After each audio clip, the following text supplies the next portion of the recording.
Welcome back to our YouTube channel. Today our topic is torque acting on an electric dipole which is placed in a uniform electric field.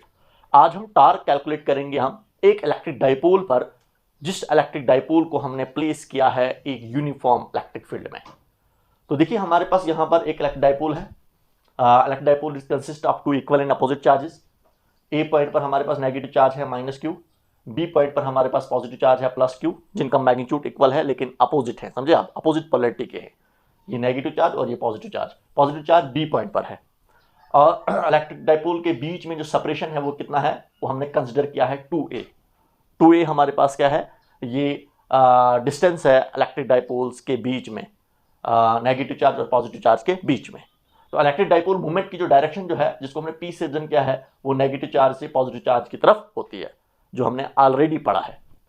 अब जब हमने इस electric dipole को place किया है एक uniform electric field में, ये देखिए ये इलेक्ट्रिक लाइंस ऑफ फोर्सेस हैं। यूनिफॉर्म इलेक्ट्रिक फील्ड क्या होता है, मैंने आपको पहले ही बोला है, यूनिफॉर्म इलेक्ट्रिक फील्ड वो इलेक्ट्रिक फील्ड होती है जिस इलेक्ट्रिक फील्ड में किसी भी पॉइंट पर अगर आपने स्ट्रेंथ को कैलकुलेट करना होगा, इलेक्ट्रिक फील्ड की स्ट्रेंथ को कैलकुलेट करना होगा, तो हर एक पॉइंट पर इलेक्ट्रिक फील्ड की स्ट्रेंथ जो होती है, जो मैग्नीट्यूड जो होती है इलेक्ट्रिक फील्ड की, जो वैल्यू होती है हमारे पास इलेक्ट्रिक फील्ड की, हर एक पॉइंट पर क्या होती है, वो सेम होती है और डायरेक्शन भी सेम होती है। जैसे हमारे पास यहाँ पर इलेक्ट्रिक फील्ड, यहाँ पर इलेक्ट्रिक फील्ड, यहाँ पर इलेक्ट्रिक फील्ड, किसी भी पॉइंट पर अगर आपने इलेक्ट्रिक फील्ड की वैल्यू को अगर देखना होगा, हर एक पॉइंट पर इलेक्ट्रिक फील्ड की वैल्यू सेम होती है और डायरेक्शन भी हमारे पास इलेक्ट्रिक फील्ड की हर एक पॉइंट पर सेम है। देखिए हमारे पास डायरेक्शन जो यहाँ पर इलेक्ट्रिक फील्ड की जो है वो कहाँ से कहाँ की तरफ है, वो लेफ्ट से राइट की तरफ है, वहां की तरफ है हमारे पास है। आपको पता है इलेक्ट्रिक फील्ड हमारे पास, यूनिफॉर्म इलेक्ट्रिक फील्ड कैसे बनता है, इस साइड से हम एक पॉजिटिव चार्ज प्लेट रखेंगे, इस साइड से नेगेटिव चार्ज प्लेट रखेंगे, तो हमारे पास जो है electric lines of forces positive से निकलती हैं। जैसे हम कहेंगे ये पॉजिटिव चार्जेस हैं, पॉजिटिव चार्जेस हैं, पॉजिटिव चार्ज से इलेक्ट्रिक लाइंस ऑफ फोर्सेस निकलेंगी नेगेटिव चार्ज की तरफ। तो ये क्या बनाएंगे, एक यूनिफॉर्म इलेक्ट्रिक फील्ड बनाएंगी, जिस यूनिफॉर्म इलेक्ट्रिक फील्ड में हमने इस इलेक्ट्रिक डाइपोल को रखा है। और दूसरा पॉइंट भी आपने याद रखना है, यूनिफॉर्म इलेक्ट्रिक फील्ड में हमारे पास क्या होता है, इलेक्ट्रिक लाइंस ऑफ फोर्सेस के बीच में जो डिस्टेंस होता है वो क्या होता है, वो कांस्टेंट होता है, सेम होता है। जैसे हमारे पास यहाँ पर जो डिस्टेंस होगा उतना ही होगा, यहाँ पर भी उतना ही होगा, यहाँ पर भी इलेक्ट्रिक लाइंस ऑफ फोर्सेस के बीच में जो होगा वो डिस्टेंस क्या होगा, वो सेम होगा। क्राउडिंग सेम होती है, इलेक्ट्रिक लाइंस ऑफ फोर्सेस की जो क्राउडिंग होती है वो क्या होती है, वो सेम होती है। तो इसी यूनिफॉर्म इलेक्ट्रिक फील्ड में हमने इलेक्ट्रिक डाइपोल को रखा है। ए बी आपके पास क्या है, इलेक्ट्रिक डाइपोल है जो थीटा के एंगल पर है। जो इलेक्ट्रिक फील्ड के हमारे पास ये इलेक्ट्रिक फील्ड है, हम कहेंगे ये इलेक्ट्रिक फील्ड है। तो इलेक्ट्रिक फील्ड की डायरेक्शन में जो डाइपोल जो है वो कितना एंगल बना रहा है, थीटा एंगल बना रहा है। क्लियर आपको।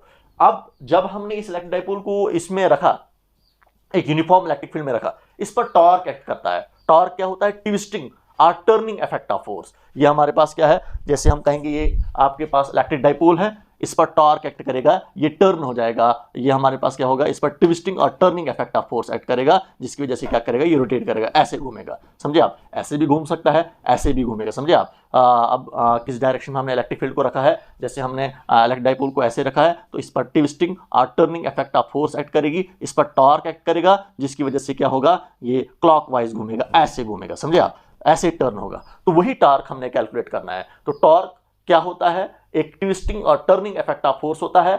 जो हमने ट्विस्टिंग या टर्निंग इफेक्ट ऑफ फोर्स वो कैलकुलेट करना है, जिसको हम टॉर्क बोलते हैं, वो हमने कैलकुलेट करना है किस पर, इस इलेक्ट्रिक डाइपोल पर। ए बी आपके पास क्या है, इलेक्ट्रिक डाइपोल है, इस पर टॉर्क एक्ट करता है, उस टॉर्क को हमने कैलकुलेट करना है।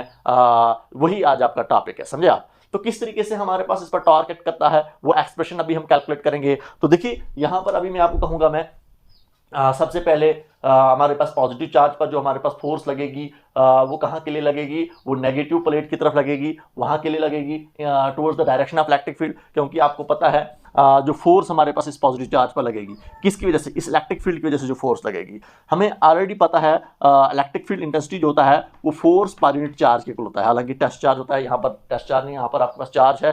तो अगर हम बोलेंगे इलेक्ट्रिक फील्ड इंटेंसिटी जो होता है हमारे पास फोर्स पर यूनिट चार्ज के इक्वल होता है, अगर फोर्स हम निकालेंगे तो फोर्स किसके इक्वल होगा, वो हमारे पास क्यू ट्रांसफर हो जाएगा लेफ्ट साइड में, तो हमारे पास क्यू ई के इक्वल आएगा। तो ये हमारे पास फोर्स आएगी जो हमारे पास इन चार्जेस पर एक्ट करेगी। इस पॉजिटिव चार्ज पर जो फोर्स लगेगी वो कितनी लगेगी, वो क्यू ई लगेगी। इस पॉजिटिव चार्ज पर जो फोर्स लगेगी, जो यहाँ पर रीजन क्या है मैंने, क्यू ई, वो कहाँ के लिए लगेगी, in the direction of electric field. Electric field की डायरेक्शन में फोर्स लगेगी। क्यों, आगे हमारे पास नेगेटिव प्लेट है, ये पॉजिटिव चार्ज है, इस पॉजिटिव चार्ज पर इलेक्ट्रिक फील्ड की वजह से जो फोर्स लगेगी वो किसके इक्वल होगी, वो QE के इक्वल होगी। वो कहां की तरफ होगी, टुवर्ड्स इलेक्ट्रिक फील्ड, क्योंकि इलेक्ट्रिक फील्ड की डायरेक्शन कहां की तरफ है, राइट की तरफ है। तो इस पर भी जो फोर्स लगेगी कहां की तरफ लगेगी, राइट की तरफ लगेगी। समझे आप, क्योंकि ये पॉजिटिव है, आगे नेगेटिव है, तो पॉजिटिव पर फोर्स लगती है कहां की तरफ, नेगेटिव की तरफ फोर्स एक्ट करती है। तो वही यहां पर लिखेंगे फोर्स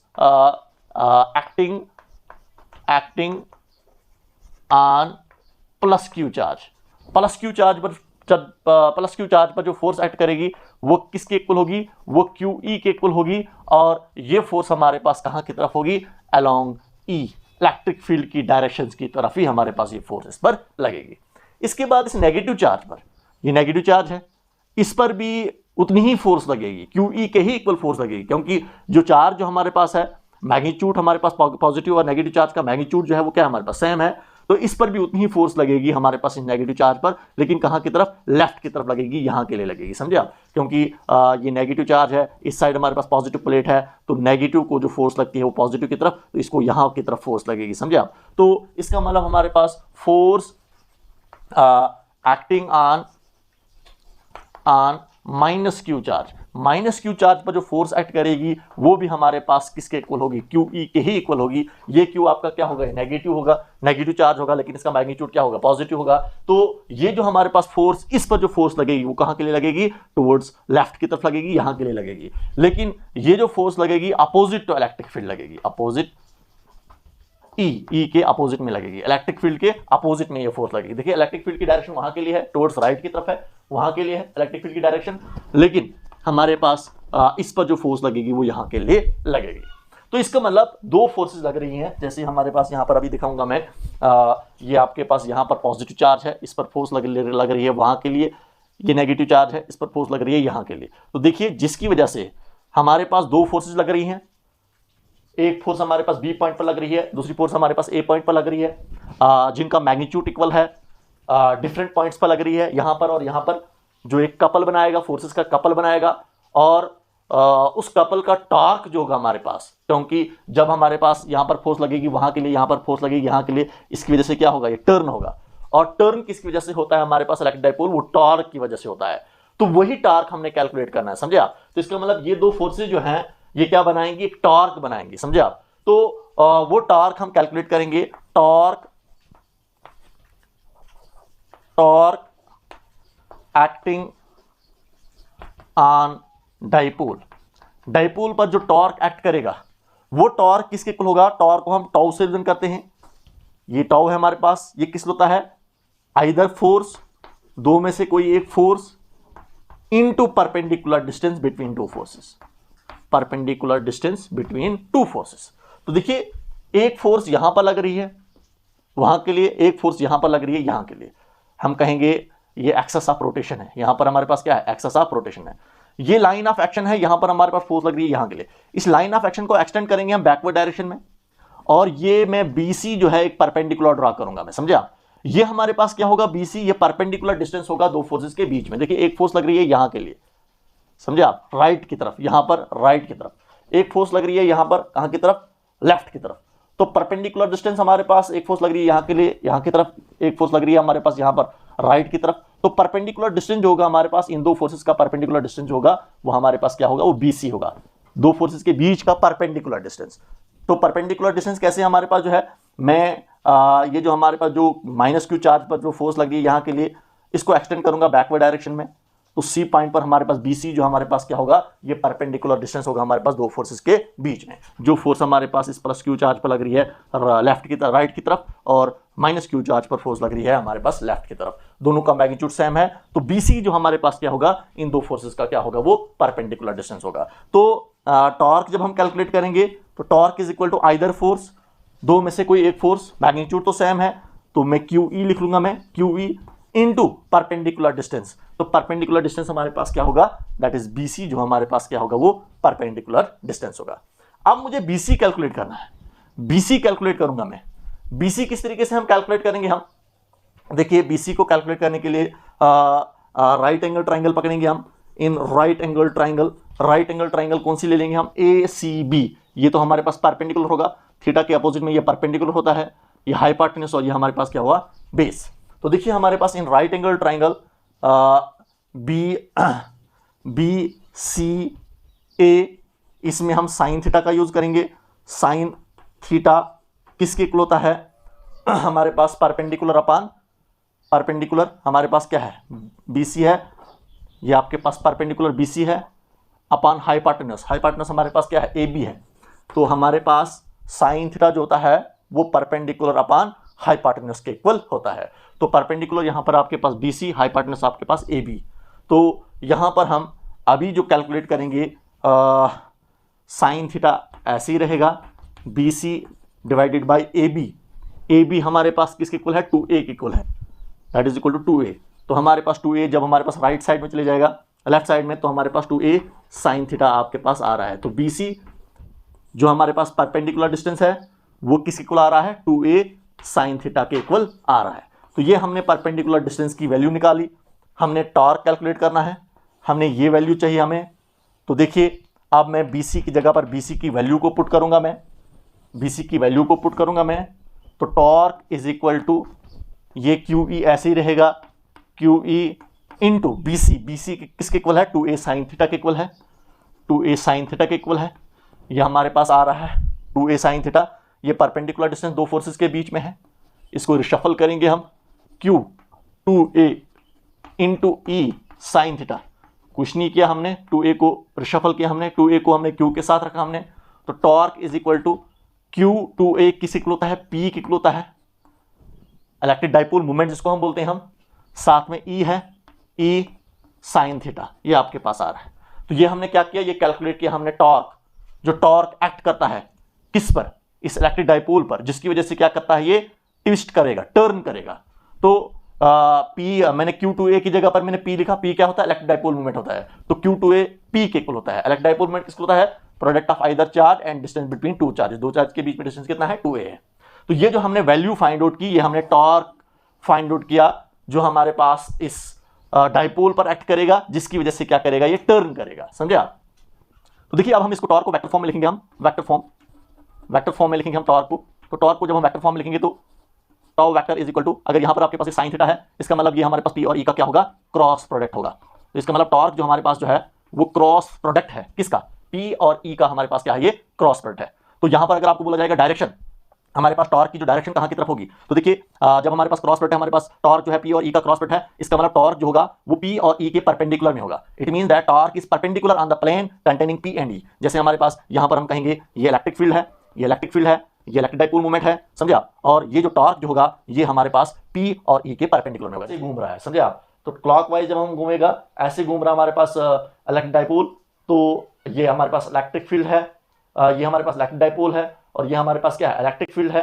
तो टॉर्क की जो डायरेक्शन होगी वो आउटवर्ड की तरफ होगी। अगर हमारे पास डाइपोल जो हमारे पास जो है डाइपोल जो है वो क्लॉकवाइज अगर घूमेगा, ऐसे घूमेगा, तो इस टॉर्क की जो डायरेक्शन होगी वो कहां की तरफ होगी, वो आउटवर्ड की तरफ होगी, समझे आप। इसकी डायरेक्शन कहां की तरफ होगी, वो आउटवर्ड की तरफ होगी। अगर हमारे पास ये टॉर्क जो है वो क्या घूमेगा, अगर ये हमारे पास जो है क्लॉकवाइज एंटी क्लॉकवाइज घूमेगा, ऐसे घूमेगा, डाइपोल अगर ऐसे घूमेगा, तो फिर हमारे पास जो है इस टॉ की डायरेक्शन जो होगी, देखिए थंब जो है वो टॉ की डायरेक्शन को रिप्रेजेंट करेगा, वो अंदर की तरफ होगा। तो यहां पर देखिए थंब जो है वो आउटवर्ड की तरफ है, थंब जो है वो टॉर्क की डायरेक्शन को रिप्रेजेंट करता है।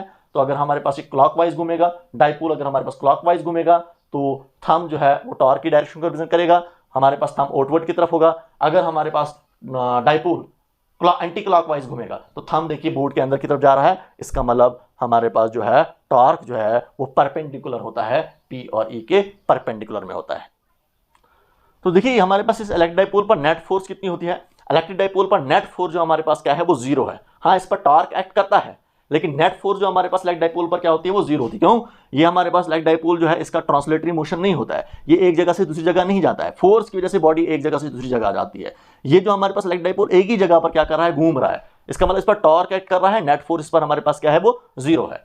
तो किस तरीके से है, जैसे हमारे पास इस पॉजिटिव चार्ज पर जो पहले हम नेट फोर्स निकालेंगे, इस पॉजिटिव चार्ज पर फोर्स लग रही है F1, दोनों फोर्स को ऐड करेंगे हम। इस नेगेटिव चार्ज पर फोर्स लग रही है F2, ऐड करेंगे इन दोनों फोर्स को, क्योंकि नेट फोर्स हमने निकालनी है, टोटल फोर्स निकालनी है हमने। तो देखिए ये दोनों फोर्सेस जो हमारे पास इस पर लग रही है पॉजिटिव चार्ज पर या नेगेटिव चार्ज पर, दोनों फोर्सेस का मैग्नीट्यूड जो है वो क्या है, वो इक्वल है। तो F1 प्लस इस F2 की जगह पर भी मैं F1 ही लिखूंगा मैं, लेकिन माइनस लगाऊंगा मैं, क्यों, ये दोनों फोर्सेस जो है F1 और F2 अपोजिट इन डायरेक्शन में है। तो दोनों का वैल्यू जो है वो सेम है, F2 की जगह पर मैंने F1 लिखा। तो देखिए F1 प्लस माइनस हो गया माइनस F1, तो F1 माइनस F1 हो गया 0, क्योंकि दोनों की वैल्यू जो है, जो हमारे पास यहाँ पर फोर्स लग रही है, यहाँ पर फोर्स लग रही है, इनका मैग्नीट्यूड सेम है, तो F1 माइनस F1 क्या हो गया 0। तो नेट फोर्स जो हमारे पास इस इलेक्ट्रिक डाइपोल पर जो लग रही है वो कितनी है, वो 0 है।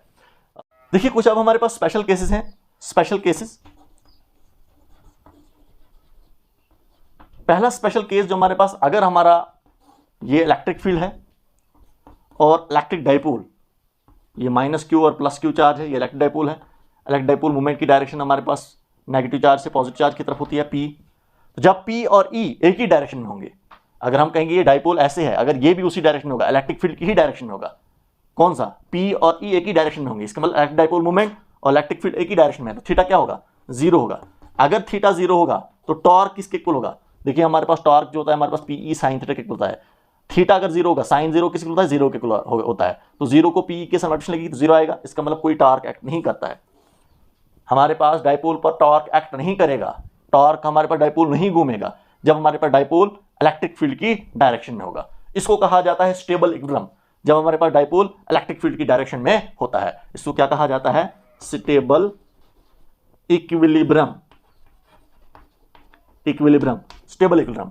इसके बाद अगर थीटा हमारे पास, सेकंड केस, अगर थीटा आपके पास 180 डिग्री होगा, 180 डिग्री का मतलब हुआ ये इलेक्ट्रिक फील्ड है टुवर्ड्स राइट, और इलेक्ट्रिक डाइपोल मूवमेंट की जो डायरेक्शन होगी, P की जो डायरेक्शन होगी वो हमारे पास लेफ्ट की तरफ होगी।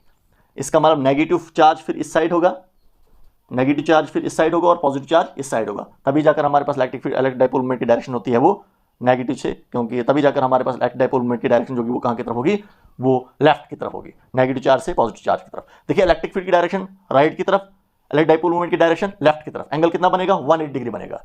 तो टॉर्क किसके इक्वल होगा इस केस में, तो देखिए इस केस में भी अगर हम टॉर्क देखेंगे हम, तो साइन 180 भी 0 के इक्वल होता है, तो इस केस में भी हमारे पास टॉर्क जो हमारे पास किसके इक्वल होगा, टॉर्क हमारे पास जो होगा वो 0 ही होगा। क्यों, साइन 180 जो हमारे पास क्या होता है, वो साइन 180 जो होता है हमारे पास वो 0 के इक्वल होता है, तो ये पूरा का पूरा 0 हो जाएगा, कोई भी टॉर्क हमारे पास इस केस में भी इस पर एक्ट नहीं करेगा। लेकिन ये कौन सा होता है केस, इसको कहा जाता है अनस्टेबल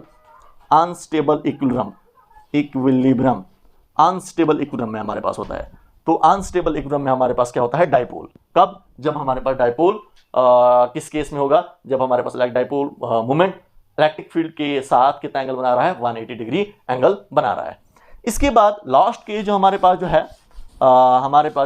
थर्ड केस जो हमारे पास है, अगर थीटा 90 डिग्री होगा, थीटा 90 डिग्री का मतलब ये हुआ ये इलेक्ट्रिक फील्ड है और इलेक्ट्रिक डाइपोल ऐसे होगा, ये नेगेटिव चार्ज, ये positive charge, electric dipole moment ऊपर के लिए, इलेक्ट्रिक फील्ड आगे के लिए, एंगल कितना बन रहा है 90 डिग्री, तो टॉर्क इज इक्वल टू किसके इक्वल आएगा, PE साइन 90 किसके होता है, 1 के इक्वल होता है। तो मैक्सिमम टॉर्क एक्ट करता है इस केस पर, तो इस केस में हमारे पास मैक्सिमम टॉर्क एक्ट करेगा डाइपोल पर, जब हमारे पास डाइपोल इलेक्ट्रिक फील्ड के साथ कितना एंगल बना रहा है, 90 डिग्री एंगल बना रहा है। तो उस केस में हमारे पास, जैसे हमारे पास डाइपोल ऐसे होगा, इलेक्ट्रिक फील्ड ऐसे होगा, तो इस पर मैक्सिमम टॉर्क एक्ट करेगा, जिसकी वजह से क्या करेगा, ये हमारे पास डाइपोल क्लॉकवाइज घूमेगा, फिर कोशिश करेगा डाइपोल किस डायरेक्शन में रहना, इलेक्ट्रिक फील्ड की डायरेक्शन में रहने की कोशिश करेगा। तो ये हमारे पास कुछ स्पेशल केसेस थे जो हमारे पास टॉर्क हमने कैलकुलेट किया किस पर, इलेक्ट्रिक डाइपोल पर, जिसको हमने प्लेस किया था एक यूनिफॉर्म इलेक्ट्रिक फील्ड में। इंपॉर्टेंट टॉपिक था। ओके।